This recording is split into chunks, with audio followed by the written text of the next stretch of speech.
I'm with Stephen Pfan, an archaeologist from the University of the Holy Land in Jerusalem, and we're talking about the tomb of Jesus. Now, how was the Jesus tomb found? Well, this is one of many tombs that have Jesus in it, but the idea of it being the Jesus family tomb, it was discovered back in the early 1980s when they were building a new development of homes south of Jerusalem.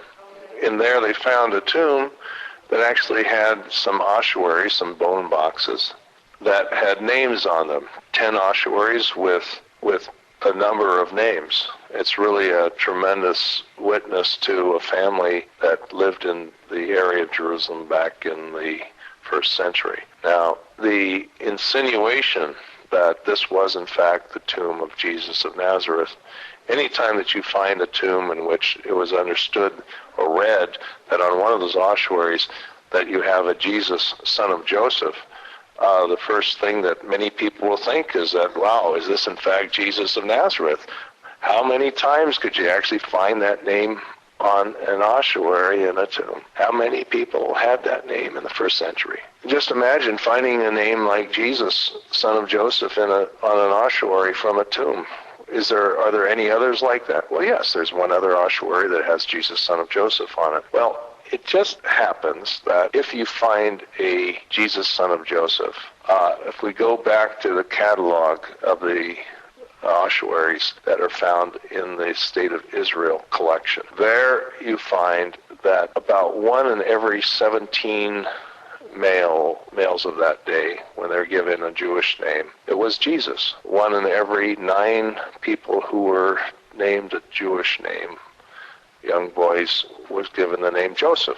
And if we work out the statistics on that, we would find if every tomb had somewhere between 35 and 70 burials in it, like they say it is, that in about 1 in every 10 tombs you'll have another Jesus, son of Joseph. And that is not even the most common names, but when we talk about common names, the names that we have that 75% of the population were called, there's only some 16 names that make up that 75%. So these names are not just very common, they are extremely common. The fact that about 31% of all women's names on these ossuaries is the name Mary, Mariam, Maria, it goes to show us that the name Mary, being so common in the New Testament, Mary Magdalene, Mary, mother of Jesus, Mary, so many different Marys, that it's not only just common in the New Testament, it's common on the ossuaries as well. We do have extremely common names. There just wasn't that large of a pool of names to draw on to call your child back in that day. And that's oftentimes misleads people to believe when they find a name like this that it's like we have it today. You know, if you find a name that you can pin on it, that this is a certain Mary, maybe Mary Magdalene in this case, that this is the clincher, that this has to be the tomb of Jesus because she couldn't be in any other tomb. If there's a Jesus, son of Joseph, that she would have to be in the same tomb with the Jesus, son of Joseph that we all know. And that was the idea of this latest story, that they found the Jesus of Nazareth family tomb in Jerusalem, is because there's this series of names found in this tomb, many of which are names that are found in Jesus' life, but they're also found throughout the New Testament, found throughout all the literature of different people. But when somebody wants to make a yarn, a story, wants to take a little science and put it together with fiction, they can feel free to do that, but unfortunately not well researched. When we were done and I finished my work, and I was actually asked to be in this film that came out by James Cameron and Simca Jacobovici, I didn't know that it was part of a film that intended that to say that this was the tomb of Jesus, son of Joseph.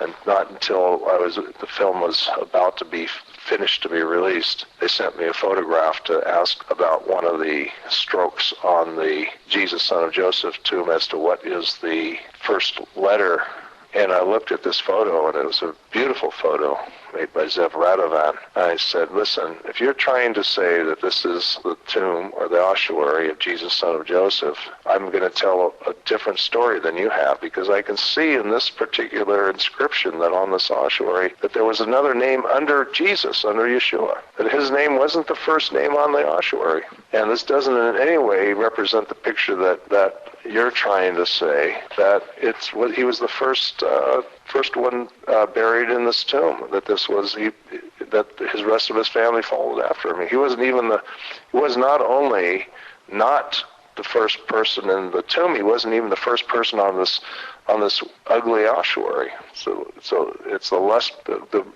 least ornamented ossuary in the entire tomb. And here his name is scribbled on in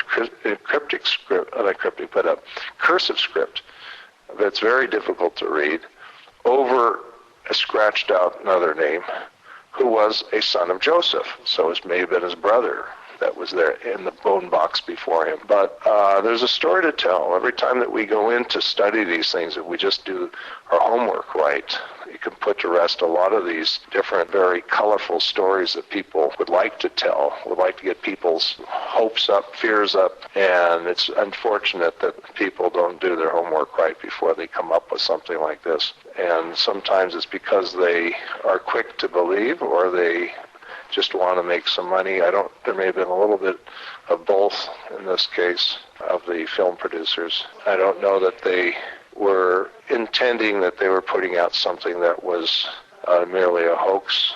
But in the end, the substance of it is one that is similar to a hoax, because they put science and fiction together. For example, early on when I was interviewed, I said, well, this then becomes science fiction. You got a great science fiction writer who's one of the producers. You have a science fiction fanatic who's actually one of the other people working with them. And it's something that we have all science fiction here. But when there are other science fiction people, I say science fiction fanatic, I should say a person who is in a science fiction group who has come up with some very imaginative stories that mixes, actually in this case, science fiction and real stories together. This is not the way in which science fiction is understood to be written. The science fiction writers actually would be taken aback by my comparing this film to science fiction, because of the fact when they're finished with putting the science and fiction together, it's still fiction. This particular story is putting science and fiction together and saying that it's real. See, this is a difference, and this is where it's coming on the border of what you might start calling a hoax, whether intentional or not. It still comes out the same. It's trying to get people's expectations up on something in a real way that would change history when it doesn't have the ingredients of credibility at all. Because of the fact that the name Jesus, son of Joseph, would have been a fairly common name in that day, and especially Jesus on its own. The film producers actually said, well, look, James Cameron said, listen, if you have in a tomb, if you had John, Paul, and George, that could be quite common. But if, as Simcha Jacobovici was ascertaining, that this one ossuary that says Mary, what they thought was Mariam Mene, who is also called Mara, is in the tomb, which could only be used of Mary Magdalene, they were saying. Then, since you have Mary Magdalene, it's almost like finding Ringo. Then you got the person in the group that says, this is the Beatles, and this is the Jesus family tomb, because Mary Magdalene is in it. Very quickly after the film was released, I went to looking at this particular inscription. It turns out that it was misread when it was first published. And it doesn't say Mariamene at all. It merely says Mariame, which is the most common name for Mary on the ossuaries. And then it says also and Mara, which is another name for Martha, and it's simply a very common name also on the ossuaries. This is a Greek inscription, but this is written in two scribal hands. The first one, Mariame, in documentary script. The second one, and Mara, is written in cursive script.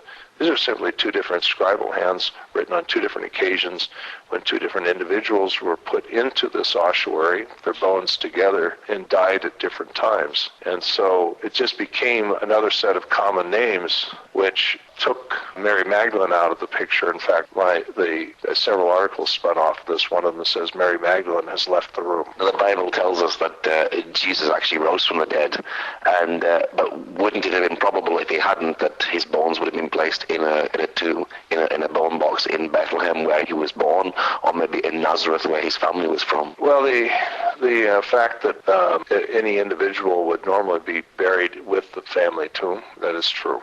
The fact that James, the brother of Jesus, was understood to have been buried in a tomb, according to Hegesippus, near to where he was martyred, this sometimes does happen. So the idea that an entire family after that would continue to be buried with him is a bit of a problem. But all kinds of things could potentially happen. But yes, normally it would be buried in a tomb on the outskirts of the town, some 50 cubits away from the cities, from the edge of the town, that you could have cemeteries. That area, the necropolis around a village or a town, would actually be where the family burial place would be. And so this is unusual that the burial would be there. But remember, Jesus was buried in a tomb that was there in Jerusalem. So you would say that, yes, he probably would be carried back to his place, but in this case he was buried in the tomb of Joseph of Arimathea. So this was unusual. Now, did they think that they found the tomb of Joseph of Arimathea? They weren't ascertaining this, but that's what they could have said. And it's a difficult thing to move on to the next step in saying that it's actually the rest of his family is there as well, just because they find a Mary, just because they find a Joseph, just because they find these are the six most common names of that day. So you can find those in the tomb. Yes, you'll expect to find them in a tomb with that many names on ossuaries. What's unusual about this tomb to begin with is just that there's so many ossuaries that have names on them. Most don't.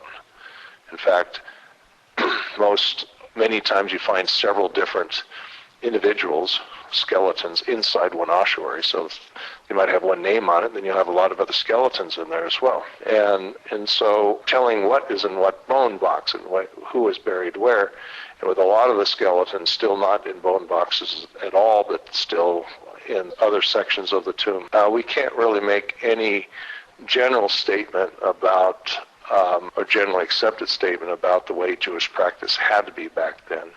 Sometimes they would say that you can't put two people in the same bone box together on the same burial platform together unless they would be able to lie in the same bed together in real life. So there's a lot of things that we actually gain from this. We gain a lot of knowledge from studying these tombs. What we do know about this particular tomb is, one, this particular Jesus was not buried in the tomb first, as is ascertained by both the film producers and, of course, the New Testament. He was not even buried in first in that ossuary. Right away takes this out of any kind of picture that this could fit Jesus of Nazareth, even if somebody wanted to disbelieve the resurrection.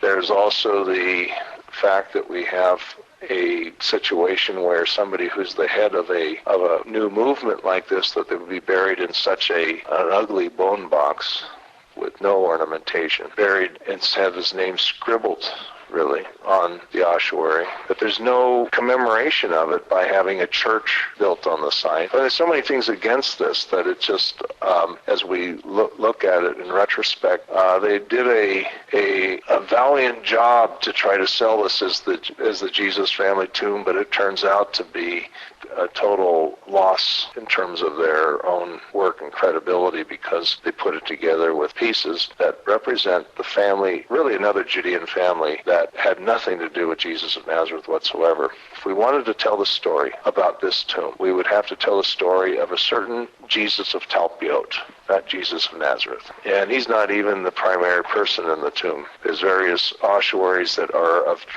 different value. There's different ossuaries that are beautiful, and others that are not so beautiful. There's a series of 3 ossuaries which have familiar names on them, which is always possible, but these all also have the same rough, chipped-off type of rough-hewn ossuary form, slightly smaller than some of the other ossuaries in the tomb, which might reflect a disaster in the family where 3 of the children had died. We have one ossuary out of all of them that's written in Greek, the most beautiful one in the tomb, an unusual ossuary in its own way. Not only chip-carved in such a way that you have beautiful rosettes on it, but also polished. The most elaborate one in the tomb has the Greek Mariame and Mara inscription on it, which shows that there's a little bit of wealth behind those 2 individuals. Since it's written in Greek in actually very nice scribal hands, probably represents a sector of the family that came from abroad and did fairly well from abroad. Perhaps even some scribes in the family, because some of the inscriptions in this tomb are written quite nicely. The ones on the children's ossuaries are written in lapidary script, which shows some background in writing stone inscriptions. And there's a wreath above the kind of a rough cut gable that's put over the facade of the tomb, which is by no means some special symbol. It's merely a very common type of inverted V shape that goes over tombs. They represent like the facade of a house or a temple or something like this, where you can see a gabled roof, and this one's roughly drawn, but it has a wreath in the middle of it, which oftentimes would show that somebody in the tomb at least had a real place of honor, that could wear a laurel wreath, or had a certain honor in the past of either being a statesman, a scribe, or something of this sort. And so as we look at this tomb more and more, we can actually draw out the real family that was buried there, draw a picture of their life, their history, and bring that into the story of the Jerusalem community of that day, rather than superimposing a family from Nazareth over it, as was done by these film producers. And in this way, instead of having kind of identity theft going on, as happened with this tomb, we would like to restore to it the story of a Judean family that lived contemporary with that of Jesus of Nazareth, and also all the other disciples, also with Hillel, also with Josephus, and everyone else that we know from the first century, that can be brought into the Jerusalem picture and to better understand life in that period. I think the Garden Tomb put it best on the door of the tomb, where it says, "He's not here, for he is risen." I don't think we're ever going to find the bones of Jesus, because he's gone, he's not here. You have a website for people who'd like to know more about the story. What's your website? If you wanted to find out more about this tomb, the Tomb of Another Jesus, you can come to our website on www.uhl.ac. Down at the bottom, there's a place for our blog site, and you can go back and follow up the step-by-step process of dismantling this kind of trumped-up story. And it's done in a way in which we try to be this is a scientific investigation. It's not one that is done by faith. We all have our faith. We all understand in our faith what really happened with Jesus of Nazareth, not only rising from the dead, but ascending into heaven, which is part of our faith. But when trying to come up against these particular stories, you have to be able to go to present a case to a world that doesn't believe in these things. And so what you find there is all the scientific proof that this tomb is certainly not that of Jesus of Nazareth. And also there in that, on our site down at the bottom, there's the number of the main articles that I wrote that were used to dismantle this story and to present a different picture of that of another Judean family tomb in Jerusalem. Okay, Stephen, thank you very much.